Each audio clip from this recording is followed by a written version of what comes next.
Aku ingin menjelajahi banyak jalan di sekitar kolam itu.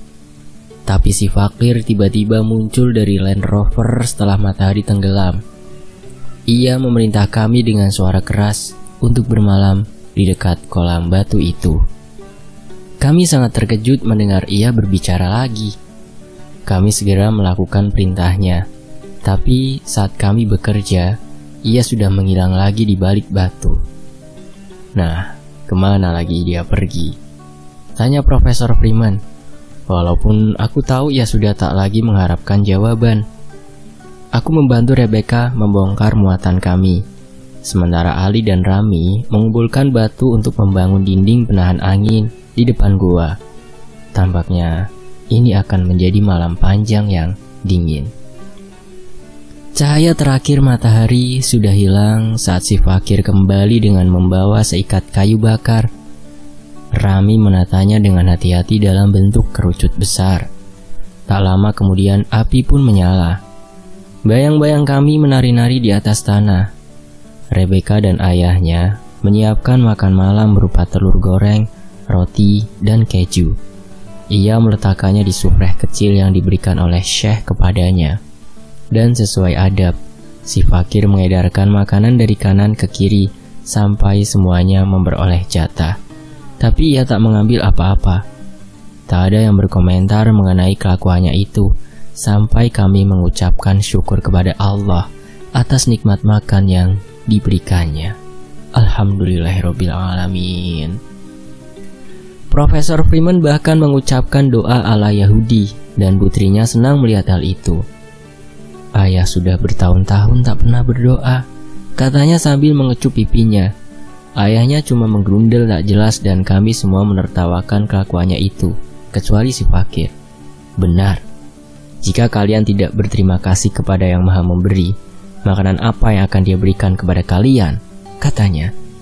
Profesor tidak menjawab. Seusai santap malam dan doa syukur diucapkan, Ali menjaga api tetap menyala. Suhu cepat turun dan udara dingin mencucuki tulang kami. Si fakir membuka tutup di atas mobil dan mengambil gulungan besar yang dibungkus kertas coklat. Setelah membuka talinya, ia menyerahkan kepada kami masing-masing sebuah gandura tebal. Baju itu melindungi kami dari hantaman angin dan udara dingin di gurun. Dari mana ini semua? Tanyaku. Kutub punya banyak kawan, katanya, lalu duduk di dekat api dan menutup matanya. Kami masuk ke jubah itu. Pakaian itu pas di tubuh kami, seolah-olah sudah diukur dan dijahit untuk kami. Ali dan Rami memuji kemampuan terawangan Syekh, dan Rebecca mengenakan jubah itu dengan cara yang anggun. Profesor Freeman dan aku saling bertatapan, dan aku merasa malu karena terlalu banyak tanya dan kurang percaya. Mobil Land Rover itu bukan tersedia secara kebetulan atau hasil curian, seperti yang diam-diam kami berdua pikirkan, tapi disediakan oleh para sahabat Syekh yang sudah menerima pesan. Aku mulai bertanya-tanya, mungkinkah kantor pabean yang kosong itu juga sudah direncanakan? Lalu kami meringkuk di dalam gandura, sementara Profesor Freeman memain-mainkan bara api. Berapa lama lagi? Tanyanya. Kami semua menengok kepada si fakir, karena tahu kepada siapa pertanyaan itu ditujukan. Sehari semalam lagi, jawabnya, dan gurun akan mengungkapkan maknanya bagi kalian. Kapten Simage mengernyit. Jika ada badai yang lain, mungkin gua itu sudah terkubur. Si fakir membuka matanya. Kedua matanya bersinar memantulkan cahaya api. Ketika Allah menyempitkan, dia menyembunyikan apa-apa yang diungkapkannya. Dan ketika dia melapangkan, dia mengungkapkan apa-apa yang disembunyikannya. Kerutan di dahi Kapten semakin dalam. Kami tiba di daerah itu dari arah yang berbeda, katanya. Aku tak yakin bisa menemukannya lagi, kata Kapten Simage. Apa? Tanya Profesor sambil bangun dan duduk. Tetapi ia dihentikan oleh isyarat tangan si fakir. Jangan cemas, katanya. Bukan engkau yang menemukan saat itu. Gua itulah yang menemukanmu. Seusai subuh, kami berangkat lagi. Sekali lagi Kapten Simage memegang setir. Pemandu kami seperti biasanya duduk diam. Kami melewati Ain Saleh menuju pegunungan Atakor, jantung Ahagar. Aku belum pernah melihat landscape yang mengiriskan hati. Batu-batu granit dan bongkahan batu basal berserakan, sebagian menumpuk membentuk tiang-tiang hitam. Sama sekali tidak ada tanaman atau tanah. Batu-batu berderet seperti gigi-gigi bumi. Profesor Freeman bilang, suku Tuareg menyebut gunung itu sebagai daerah seram, dan aku tidak meragukannya. Aku menarik nafas lega setelah melewati bukit hitam di belakang kami dan bergerak menuju Taman Raset. Itu adalah kota yang cukup besar, pernah dikuasai oleh Prancis. Kami berkendara pelan melalui jalan-jalan sempit sampai tiba di sebuah pasar. Kami sesekali lagi mengisi bensin dan membeli makanan dan minuman. Tanpa perlu disuruh, kami tidak jauh-jauh dari kendaraan. Pasar itu penuh sesak dan ada banyak orang asing bepergian. Aku mendengar orang berbicara dengan bahasa Jerman dan Prancis yang lewat di depan kami. Beberapa orang menatap curiga pada si fakir yang duduk di kursi depan, tapi tak ada yang bertanya kepada kami. Bahkan, penduduk setempat pun tidak ada yang mendekat. Mungkin mereka mengenal si fakir dengan sebutan lain. Setelah kami lewat, si fakir kini bertingkah lebih aneh. Saat itu aku memegang setir dan ia menyuruh kami menuju sebuah dataran rendah ke arah selatan di luar kota. Beberapa saat kemudian, ia menyuruhku berhenti. Kami hampir sampai di batas kota dan tidak ada yang aneh di sekitar kami. Matahari belum tinggi. Beberapa orang berjalan pulang setelah berbelanja atau mungkin pergi bekerja. Si fakir tiba-tiba turun dari mobil dan mendekati seorang lelaki kumuh yang berjalan terhuyung-huyung mendekatinya. Tampaknya ia tak menyadari kehadiran si fakir. Jelas, ia orang yang mabuk. Yang membuatku kaget setengah mati adalah si fakir mengambil sebuah batu dan melemparkannya ke arah lelaki itu. Batu itu menghantam tepat di dadanya. Hantaman batu itu mengejutkan lelaki malang itu, sehingga ia terhuyung dan berjalan ke arah yang lain. Aku dan rombongan lainnya terheran-heran dibuatnya. Tapi dengan tenang, pemandu kami itu kembali lagi ke mobil dan duduk seperti semula di kursi depan. Ia menuju ke arah selatan tanpa berkata apa-apa. Aku pun langsung menancap gas. Tak ada yang bicara setelah itu, walaupun dalam diri kami muncul banyak pertanyaan dan keheranan. Dan setelah beberapa ratus kilometer di sebelah selatan Taman Raset, kami meninggalkan jalan utama dan berbelok ke timur. Lalu sedikit ke selatan menyusuri kaki gunung Ahagar. Jalan di sana lebih datar, penuh dengan batu-batu rak. Kami berada di dekat perbatasan Nigeria, hanya beberapa kilometer dari Tenere, sebuah arc yang sangat luas. Matahari akan segera tenggelam dan awan kumulus membayang di atas kami. Ini akan menjadi malam terakhir sebelum badai tiba. Kami berkemah di sebuah wadi di sebelah Guelta. Tapi pemandu kami tidak pergi saat kami mempersiapkan segala sesuatu untuk bermalam. Ia duduk di atas sebatang pohon yang roboh. Dengan diam, ia mengamati kami yang bekerja membongkar muatan. Profesor Freeman tidak begitu gelisah lagi. Ia agak heran menemukan spesies tanaman Oleander mediterranea di ujung Guelta. Padahal tanaman itu aslinya berasal dari ribuan kilometer dari gurun.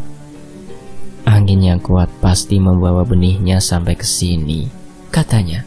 Tanaman itu berakar dalam pasir basah di bawah batu dan membentuk semak-semak hijau yang disaput bunga warna merah muda dan putih. Aku tak tahu pasti, tapi bunga itu menjadi salah satu alat untuk membedakan unta kota dengan unta gurun, kata Ali dengan tersenyum. Unta gurun tidak akan memakan daun itu beracun. Tapi unta kota yang tidak dibesarkan di daerah ini tidak tahu, dan karenanya mereka akan memakannya dan membuat diri mereka sakit. Wadi adalah sungai atau jurang di padang pasir yang berisi air jika hujan turun. Lalu Profesor Freeman menepuk punggung Ali. Nah, pasti akan berterima kasih kalau punya unta gurun di sini. Si fakir mengangguk tenang mendengar canda itu. Benar. Kita sekarang butuh seekor onta gurun. Matahari sudah tenggelam. Kami semua berpaling kepada si fakir. Tapi sebelum kami bertanya tentang apa maksud perkataannya, kami terkejut ketika mendengar lenguhan unta di kejauhan. Beberapa kafilah mulai memasuki wadi untuk bermalam. Kami saling menatap, tapi tak berkata apa-apa.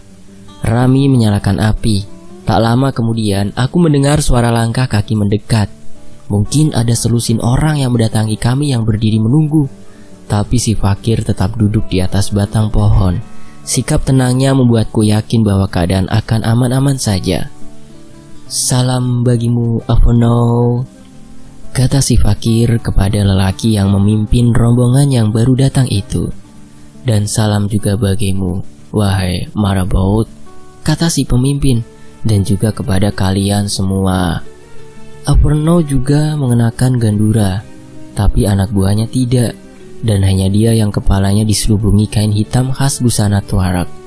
Hanya matanya saja yang terlihat, tapi ia membuka tutup kepalanya itu saat berbicara kepada si fakir, dan ia memanggil si fakir dengan sebutan Marabout, istilah Tuareg untuk menyebut orang suci.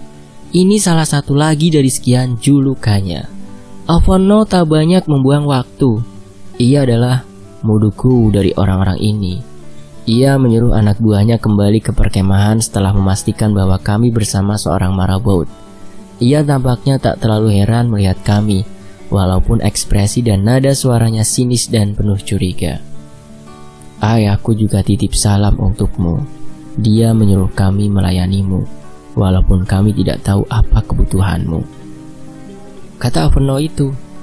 "Aku tidak butuh kalian," kata si fakir. "Aku hanya butuh salah satu dari untamu untuk membawa perbekalan kami menuju pedalaman gurun. Mobil kami tak bisa berjalan ke sana." "Unta? Tetapi ayahku tak tahu soal ini," ujarnya marah.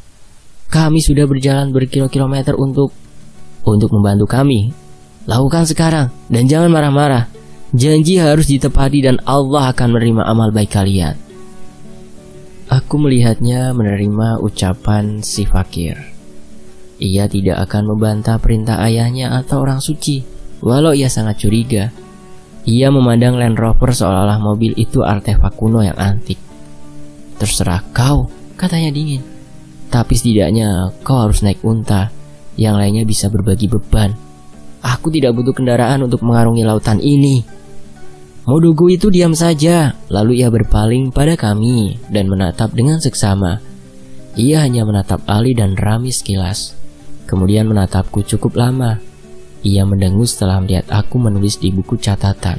Kemudian ia menatap Profesor Solomon dan Rebecca, lalu beralih ke Kapten Simets yang membalas tatapannya tanpa gentar sedikit pun. "Pencari tulang," katanya. Aku agak kaget. "Apa maksudmu?" tanya Profesor hati-hati. "Bah, ganduramu tak bisa menyembunyikan niatmu. Dan kalian bukan orang pertama yang kulihat. Kalian menggali pasir dan mengganggu tulang-tulang hewan purba. Mengapa ayahku membantu kalian?" Profesor Freeman hanya menatapnya, tapi aku menarik nafas lega. Ia mengira kami pencari fosil paleontologis. "Bagaimana?" tanya Avono. "Kalian tak mau mengatakan sesuatu?" Karena tak ada yang bicara, ia menggelengkan kepalanya lalu menceramahi kami seolah-olah kami ini anak-anak bodoh yang tak mampu mempelajari pelajaran sederhana. "Dataran tinggi Tassili akan sangat menarik bagi kalian. Di sana kalian akan menemukan banyak tulang dan panah dan lukisan goa dari zaman purba. Pakai kendaraan kalian dan pergilah ke sana. Demi keselamatan kalian, bekal kalian terlalu sedikit untuk masuk ke gurun sana." "Benar, kami tidak banyak beban," jawab si fakir, mengabaikan peringatan dari pemimpin itu. "Dan kami tidak akan menjadi beban bagi untamu. Kalau kau mau meninggalkan seekor unta di perkemahanmu, kami yang akan menjemputnya esok hari. Dan kami akan melanjutkan perjalanan berkat kebaikan ayahmu. Dengan ini ia akan tahu bantuan apa yang diberikannya pada kami. Aku tak punya cukup makanan untuk dibagikan pada kalian," kata Avono. "Kami tak butuh itu. Pergilah dan pimpin anak buahmu dengan baik," kata si fakir. Mudogo itu tampak tersinggung karena diusir, sebab sesuai ada di sini, sebenarnya tamu harus ditawari makan.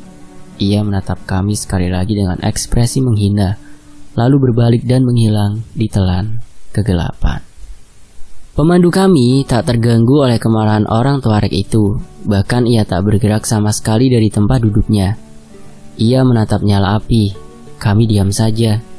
Tampaknya Averno tidak mau menunggu sampai fajar untuk memenuhi janjinya. Ia menyuruh seorang anak buahnya membawakan unta kepada kami. Anak buahnya menyerahkan untanya tanpa berkata-kata. Kemudian setelah sedikit memberi hormat, ia langsung beranjak pergi. Rami memeriksa tunggangan baru kami dan menggeleng-gelengkan kepala. Unta ini sudah tua dan lemah. Aku ragu apa ia kuat membawa perbekalan kita. Si fakir menganggukkan kepala. Allah telah memberi unta ini banyak istirahat untuk membantu kita. Ia menyuruh Rami mengikatnya di dekat kolam agar ia bisa minum dan makan rumput, walau ia tak mau makan semak oleander itu. Rombongan kami bertambah satu dengan kehadiran unta ini, dan kami punya banyak pertanyaan. Seusai makan malam, aku memberanikan diri untuk mengajukan satu pertanyaan. Maaf Sidik, kataku sambil menyebutnya dengan nama yang paling tepat untuknya. Sebagai pemandu kami, sudilah kiranya kau menjelaskan kepada kami makna tindakanmu di Taman Raset tadi. Senyum tipis tersungging di bibirnya saat mendengar permintaanku. Baiklah, apa yang ingin kau ketahui? Mengapa kau melemparkan batu ke orang malang itu? Tanya Rebecca. Ia memang malang, kata si fakir. Dia itu pencuri dan berandalan yang banyak membunuh orang. Namanya sudah tertulis di Lauhul Mahfuz sebagai manusia yang durhaka kepada Tuhan. Tapi ia sudah melakukan perbuatan baik pada hari itu. Ia membantu seorang perempuan buta yang mencari jalan menuju masjid. Seharusnya ia juga sholat, tapi ia malah menuju warung minuman untuk mabuk-mabukan. Setelah mabuk, ia tersesat. Aku berusaha membalas kebaikannya. Batu yang kulemparkan kepadanya membantunya berbelok ke arah rumahnya. Masya Allah, kami hanya diam dan saling pandang. Bahasa akal terlalu lemah untuk menilai pandangan batinnya yang luas. Tapi Profesor Freeman tidak puas. Jadi, kau bisa melihat masa lalu sekaligus masa depan? Tanyanya. Atau apakah ini semacam visi atau wahyu? Si fakir menggeleng.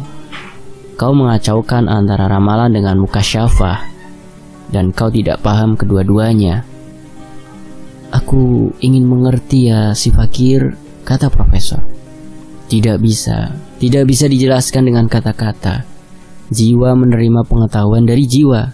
Hanya kutub yang bisa membantumu memahaminya jika kau mau menempuh jalan kami. Ia mengalihkan pandangannya ke nyala api dan tidak menjawab pertanyaan lagi. Sekitar 1 jam kami hanya duduk diam dan merenung sendiri-sendiri. Aku mulai mengantuk ketika si fakir tiba-tiba berdiri menatap bintang. Matanya seperti menyala saat tangannya terangkat untuk menunjukkan suatu titik di cakrawala. Bangun, waktu tidur sudah lewat, katanya tegas. Sudah terlambat untuk istirahat. Gerbang surga sudah terbuka. Ia berpaling lalu pergi, kembali menghilang di kegelapan malam. Kami langsung berdiri, tapi ia sudah pergi. Tak ada suara langkah kaki apapun. Apa maksudnya? Rebecca bertanya sembari menatap ke kegelapan. Pintu apa yang terbuka? Mukasyafah adalah pengetahuan yang sudah tak terhijab lagi. Kapten Simets pun memandang langit, tapi ia tidak menjawab. Profesor Freeman ikut memandang langit, lalu memutar kepalanya, menatap ke sekeliling. Kenapa ia menyebut-nyebut bintang dan gerbang? Katanya sambil menunjuk titik cahaya di kejauhan.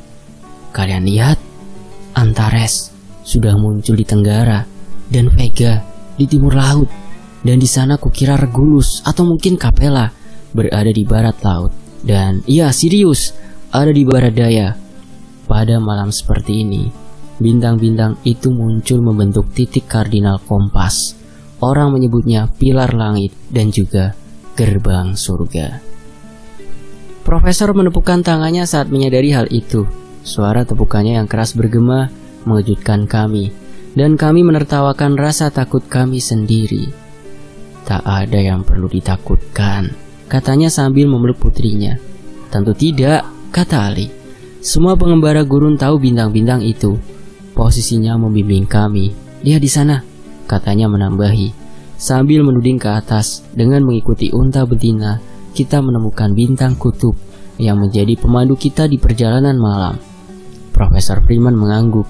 "Rasi beruang besar di Ursa Mayor." "Tunggu," kata Rami yang tampak bingung. Ia melihat ke cakrawala dan langit. Ekspresinya bertambah bingung. "Ada apa? Ada apakah?" tanya Rebecca sambil ikut melihat. Rami diam saja. Ia menatap Ali dan mengangguk. Mereka duduk bersama di depan api sambil berzikir. "Ada apa? Apa yang kau lihat?" tanya Profesor Freeman.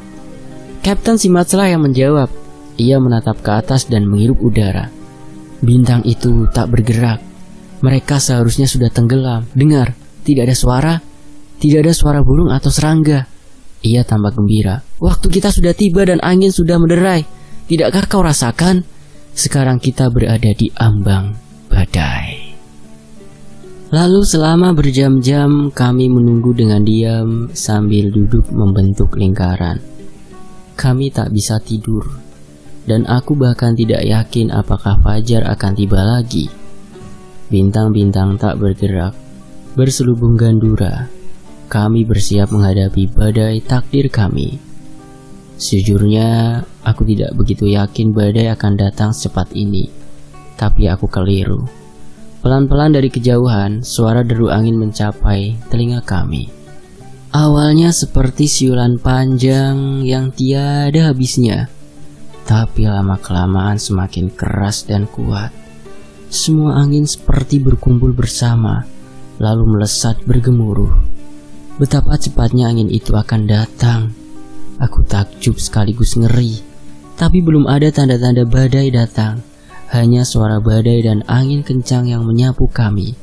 Tapi kini suaranya makin keras, bergemuruh. Seolah-olah nafas dari langit turun ke bumi, menghantam kami. Badai hebat menekan jantung kami. Aku tak tahan lagi menahan takut. Aku jatuh berlutut dan menengadahkan wajah, lalu berseru memohon pertolongan Allah. Aku terus berseru, semoga jiwaku diselamatkan. Rebecca berlutut di sebelahku dan memegangku, tetapi aku tidak berhenti berseru sampai si fakir tiba-tiba muncul dari kegelapan. "Doa yang terlalu cepat," teriaknya mengatasi suara angin.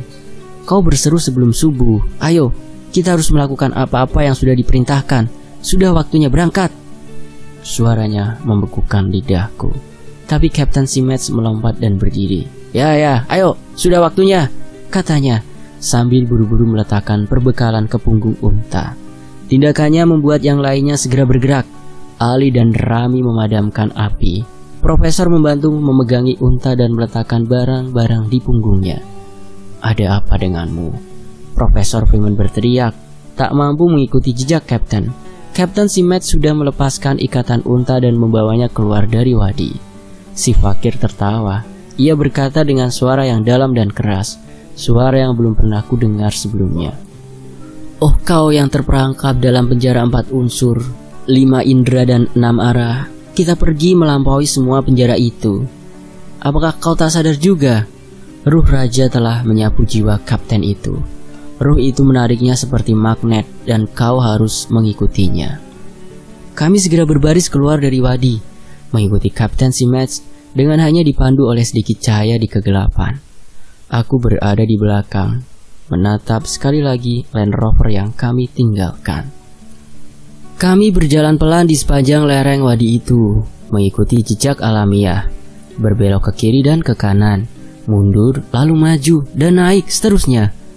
Pada siang hari sekalipun, jelas tak mungkin bagiku menemukan jejak ini. Tapi aku tidak bertanya bagaimana ia bisa menemukan jejak ini di kegelapan malam. Perasaan aneh yang menarik dirinya tampaknya sudah mencapai puncaknya, dan kami mengikutinya sedekat mungkin. Berkali-kali kami terjerembab karena buru-buru. Hanya si fakir yang bisa mengimbangi Kapten Simets. Ia sepertinya sudah akrab dengan jalan ini, atau mungkin ia bisa melihat dalam gelap. Ia mengambil alih kendali unta dari tangan Kapten Simets dan kini mengendalikan perjalanan dengan langkah pasti. Setelah 1 jam menjauhi wadi, kami berdiri di dataran rek yang luas. Kami hanya berhenti sejenak untuk minum. Bagaimana dengan rombongan di belakang itu? Tanya Rebecca sembari menengok ke belakang. Mereka akan terjebak badai. Mereka aman, kata si fakir. Badai ini bukan untuk mereka, tapi hanya untuk kami. Dan selama berjam-jam kami bergerak pelan di kegelapan tanpa makan dan istirahat, didorong oleh kebutuhan dan untuk menghindari badai yang makin mendekat. Akhirnya aku merasakan dataran kerikil menjadi pasir. Kami telah sampai di Urk yang sesungguhnya, dan di bibir lautan pasir ini, kami berhenti di bawah pohon akasia yang berdiri sendirian, berakar di bebatuan terakhir di sisi lautan pasir. Aku lelah dan hampir roboh di bawah pohon ini. Aku ingin tidur saja sampai hari kiamat tiba, tapi Ali dan Rami mengangkat tubuhku. Kapten si Match dan si Fakir berdiri bersama menghadap ke timur. Aku berharap matahari akan segera muncul di atas bukit pasir. Namun, bukan cahaya matahari yang menyapa kami. Entah dari mana asalnya, suara dahsyat terdengar di telinga kami. Dan akhirnya, terlihatlah angin badai yang bergemuruh dan bergelombang hebat. Angin itu berputar-putar membentuk gumpalan hitam menjulang dan terus bergerak, hingga bulan dan bintang tertutup olehnya. Aku tak bisa melihat ujungnya. Kemanapun menengok, yang ada hanya badai. Kami diliputi badai. Di tengah-tengah cengkraman pusaran topan. Kami tak bisa berbuat apapun selain menunggu apa yang akan terjadi kemudian. Si Fakir tidak bergerak saat badai menyelubungi kami. Kapten yang pemberani sebelahnya juga tak bergerak. Bahkan suara unta yang ketakutan tak membuat mereka bergerak melindunginya. Hewan liar itu menggeram keras, lalu bergerak liar karena amat takut pada gemuruh badai dan terpaan angin yang seperti mengarah kepada kami dari segala penjuru. Akhirnya, Rami menyobek secari kain dan ganduranya untuk menutupi kepala dan mata unta itu. Lalu ia menendang kaki unta itu agar duduk meringkuk. Ali mengikatnya ke batang pohon. Aku, Profesor Freeman, dan Rebecca dengan tubuh gemetar berlindung di balik tubuh unta besar ini. Ribuan doa keluar dari jiwa kami saat badai akhirnya benar-benar menghantam itu. Kapten si Match jatuh berlutut saat angin puyuh yang berputar-putar membentuk tiang setinggi 5.000 kaki menggulung kami. Tapi si Fakir tetap tak terpengaruh.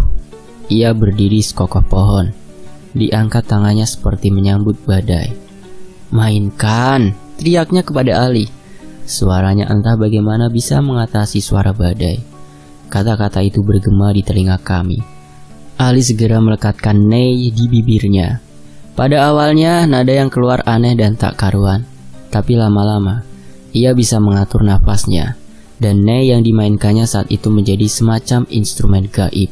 Suaranya bergelombang mengiringi suara badai. Nadanya naik bersama dengan angin, bergema meninggi dan meninggi, menguat, sampai musik itu mengisi seluruh pusaran angin di sekeliling kami dengan nada kerinduan. Seolah-olah pusaran badai itu sendiri menjadi instrumen Nei dan memainkan irama. Pelan-pelan, tubuh kami berhenti gemetar, dan pelan-pelan hati kami didamaikan oleh nada itu. Dan, Maha Suci Allah, Tuhan kami yang Maha Tinggi, badai itu berputar mengelilingi pohon dan kami. Petir besar menyambar-nyambar di atas kami, tapi kilatnya tidak mendekati kami. Angin berputar seperti roda surga bersumbukan doa-doa kami. Badai itu mematuhi batas-batas gaib demi suatu tujuan tertentu. Apa tujuan angin itu? Aku tak tahu. Aku pun tak tahu kenapa kami diberi pertolongan di tengah bahaya yang mengancam itu. Badai pasir di Sahara diketahui bisa bergerak sampai ribuan kilometer. Tapi, ini bukanlah jenis badai gurun yang pernah diperingatkan oleh Kapten si Match kepada kami. Tiada makhluk yang bisa bertahan dalam badai seperti ini. Pasir yang berputar amat cepat dengan kekuatan yang dahsyat sekali ini bisa menyayat daging-daging dan meremukkan tulang belulang. Tetapi anehnya, tak satu pun daun pohon yang rontok dan tak sehelai rambut pun yang lepas dari kepala kami.